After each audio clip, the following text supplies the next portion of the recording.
Dear learners, welcome to the module. To remind you, this video is a part of the module, the basic concepts of ODL and the changing nature of ODL. Hope that you have watched the earlier videos in this module. In this video, we shall discuss about the functions of ODL, the advantages of ODL and its changing nature. Here we shall have a look at the functions of open and distance learning institutions. One of the main functions is to obtain and manage money and resources. The institutions must operate in a grant-sustained and cost-recovery mode to ensure smooth functioning. The institutions are also responsible to develop or acquire courses and programs with the help of the money that they have obtained. They can even lease out courses from other institutions if it facilitates the effective use of resources. Ample attention and time must be given to the full-scale development of courses and their content. The institutions can hire single authors or a team of experts for course development and analysis. Managing learning population. Next, the ODL institutions must be able to manage its learning population and facilitate their learning. The first step is to identify the prospective learning population and being able to recruit and promote their learning. The learners must be given a choice of courses, complete details of every course, and they must be given complete assurance of the credibility of the courses offered by the institution. The institutions should promote a two-way communication between the learners and the institution.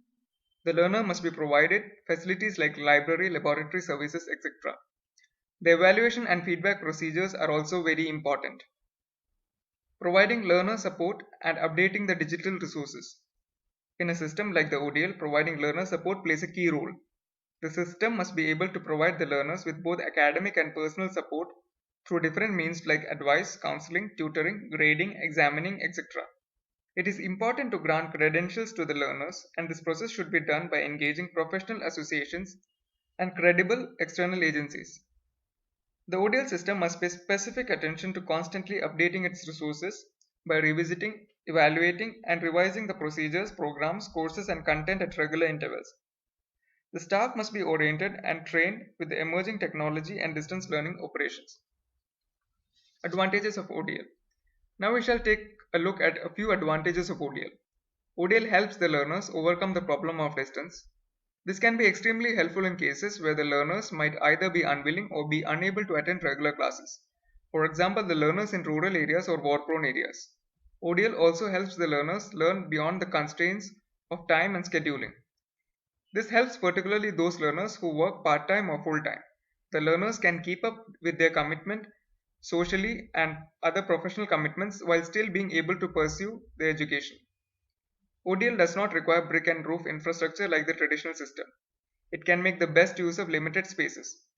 Enrollment in the ODL is also relatively easy. It means that it is flexible enough to enroll a large number of learners who are dispersed in large or small groups across different regions. ODL can also make the best use of a limited number of teachers. This is because ODL can use these teachers for a large number of students who are dispersed across different regions, even if the teachers are geographically concentrated to one particular area. ODL can manage the scarcity of teachers better than the traditional system. The changing nature of ODL. The ODL system has changed significantly since its conception. It is mainly because of the change in ways education is delivered to the learners.